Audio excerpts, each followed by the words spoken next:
Bismillahirrahmanirrahim. Assalamualaikum warahmatullahi wabarakatuh. Perkenalkan, kami dari kelompok 10 yang beranggotakan saya Karla Hanafi, kemudian ada Haris Umam, ada Muhammad Misbahul, dan Umi Amalia. Dari kelompok 10 akan menjelaskan mengenai jurisprudensi pengadilan agama atau mahkamah syariah dan kontribusinya bagi pembangunan hukum nasional. Oke, langsung saja.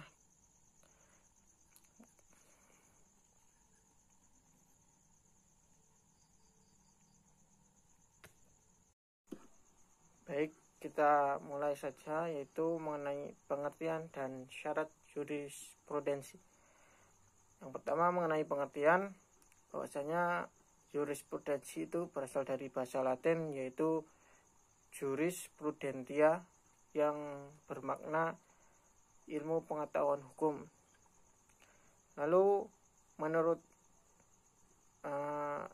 istilah itu didefinisikan oleh beberapa tokoh, yang diantaranya menurut Sudikno Martokusumo, yang mana ia mengatakan jurisprudensi ialah sebagai peradilan pada umumnya, yaitu pelaksanaan hukum dalam hal konkret terjadi tuntutan yang dijalankan oleh suatu badan yang berdiri sendiri dan diadakan oleh negara serta bebas dari pengaruh apa dan siapa, dengan cara memberikan putusan yang bersifat mengikat dan berwibawa.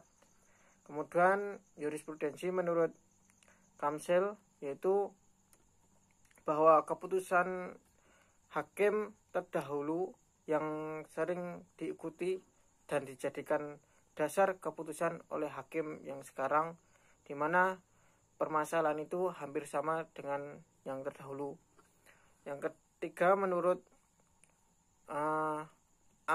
Ridwan Halim, yang dimaksud jurisprudensi itu adalah suatu putusan hakim atas suatu perkara yang belum ada pengetahuannya, yang belum ada pengetahuan atau peraturannya di dalam undang-undang, yang untuk selanjutnya menjadi pedoman bagi hakim-hakim lain yang mengadili suatu kasus yang sama.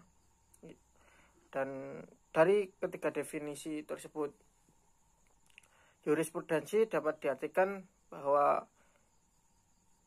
adalah keputusan dari hakim untuk menghadapi suatu perkara yang tidak diatur di dalam undang-undang dan dijadikan sebagai pedoman bagi para hakim yang lain untuk menyelesaikan suatu perkara yang sama. Itu yang dinamakan jurisprudensi. Lalu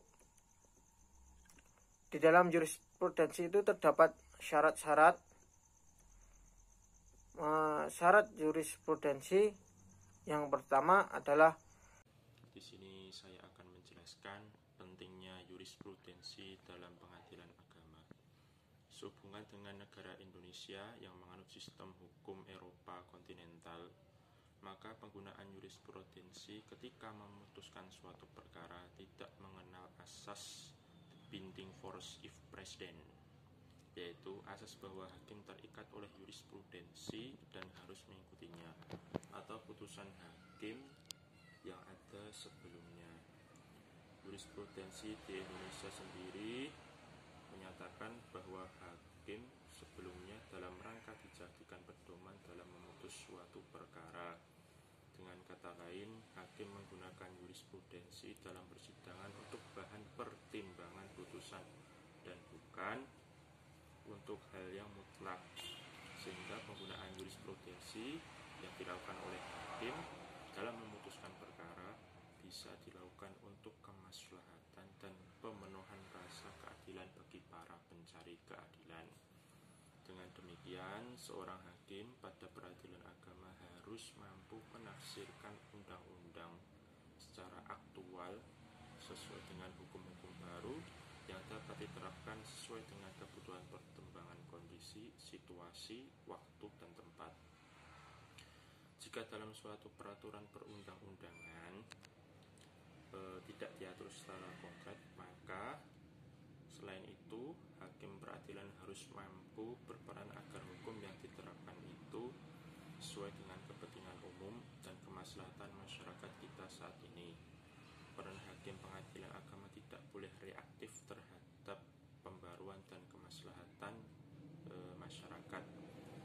Hakim sendiri dalam menafsirkan undang-undang untuk mencari tidak boleh menyimpang dari prinsip dasar syariat Islam, falsafah negara Kesatuan Republik Indonesia. Dari ketentuan ini juga disepakati bahwa para pembentuk perundang-undangan di Indonesia itu tidak hanya tertuang dalam hukum positif, tetapi juga dapat bersumber dari putusan lembaga peradilan yang telah menjadi jurisprudensi. Maka jurisprudensi sangat penting karena selain untuk mengisi kekosongan hukum, juga penting untuk mewujudkan standar hukum yang sama atau kepastian hukum.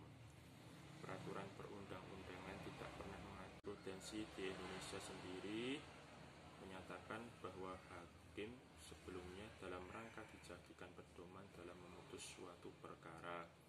Dengan kata lain, hakim menggunakan jurisprudensi dalam persidangan untuk bahan pertimbangan putusan dan bukan untuk hal yang mutlak, sehingga penggunaan jurisprudensi yang dilakukan oleh hakim dalam memutuskan perkara bisa dilakukan untuk kemaslahatan dan pemenuhan rasa keadilan bagi para pencari keadilan. Dengan demikian, seorang hakim pada peradilan agama harus mampu menafsirkan undang-undang secara aktual sesuai dengan hukum-hukum baru yang dapat diterapkan sesuai dengan kebutuhan perkembangan kondisi, situasi, waktu, dan tempat.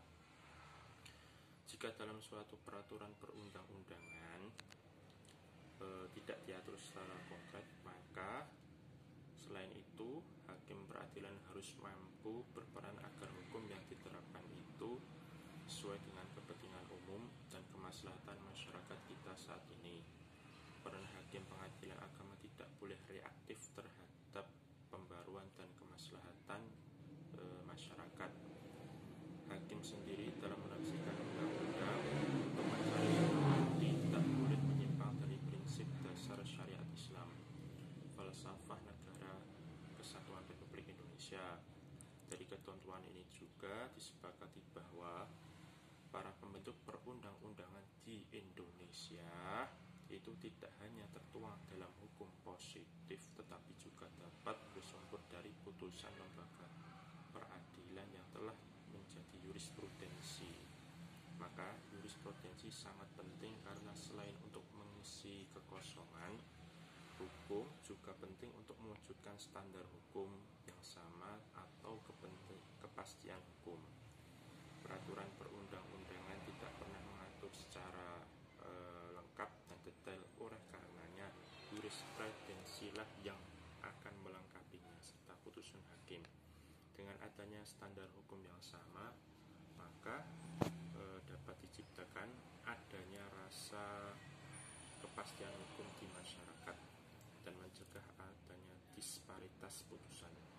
Dengan diciptakannya rasa kepastian hukum ini dan kesamaan terhadap hukum terhadap kasus yang sama, maka putusan hakim akan bersifat dapat diperkirakan dan terbuka. Demikian dari saya. Kontribusi jurisprudensi peradilan agama atau mahkamah syariah dalam pembinaan hukum nasional. Melalui jurisprudensi, tugas hakim justru menjadi faktor pengisi kekosongan hukum manakala undang-undang tidak mengatur atau telah ketinggalan zaman. Tugas itu dilakukan dengan cara menggali nilai-nilai yang hidup dan berkembang dalam masyarakat.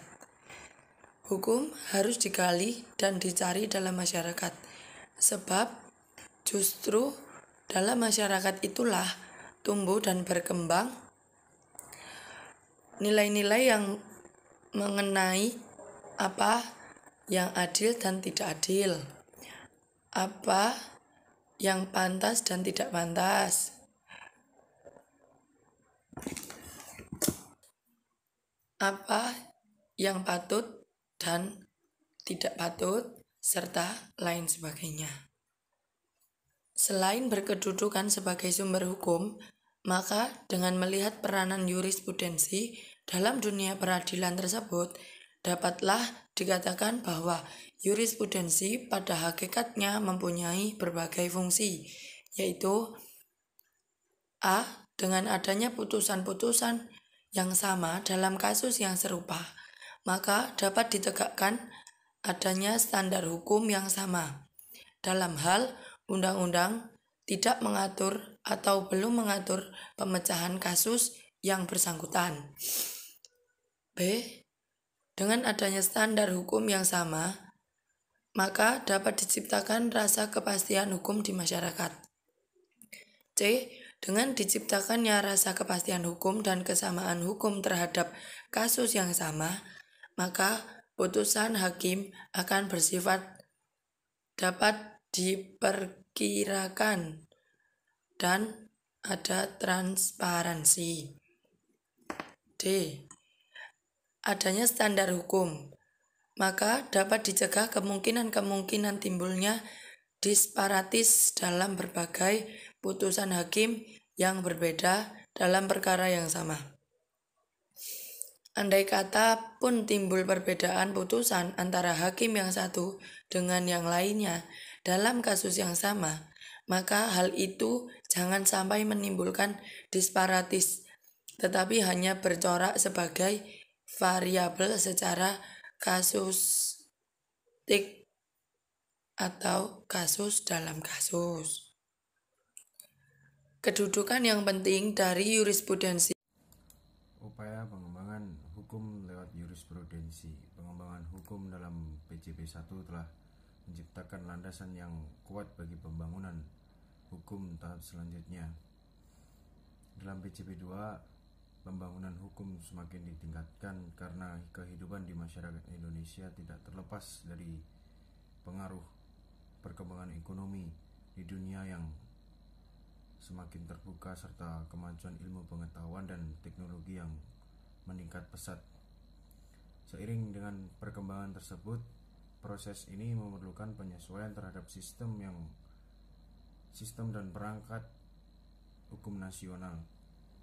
Sehingga tantangan yang kita hadapi dalam pembangunan hukum adalah kemampuan untuk menghasilkan perangkat hukum nasional yang dapat menampung perkembangan hukum yang pesat dan pengaruh dari luar yang makin kuat dengan tetap melindungi kepentingan masyarakat dan bangsa Indonesia. Masyarakat yang berkembang secara dinamis diperlukanlah lembaga peradilan dalam penyelesaian dan pemutusan sengketa-sengketa secara lebih aktif dalam upaya pembentukan hukum melalui yurisprudensi. Kedudukan yurisprudensi sebagai salah satu sumber hukum yang sangat diharapkan kontribusinya dalam ikut berperan membangun hukum nasional. Oleh karena itu, dalam perkembangan hukum tahap PJP 2, lembaga-lembaga peradilan dihadapkan pada tantangan untuk memberikan peranan yang lebih besar di dalam menentukan arah perkembangan hukum. Salah satu upaya mengatasi kendala tersebut adalah perlunya ditingkatkan langkah-langkah dan pemikiran-pemikiran yang sistematis dan konsepsional di dalam usaha publikasi dan anotasi terhadap putusan-putusan hakim. Setelah dilakukan seleksi dengan kriterium yang standar terhadap putusan-putusan tersebut. Alhamdulillah, itu tadi pembahasan mengenai yurisprudensi dari kelompok 10. Dan apabila kami dalam menyampaikan materi memiliki salah kata pengucapan, dari saya memohon maaf yang sebesar-besarnya.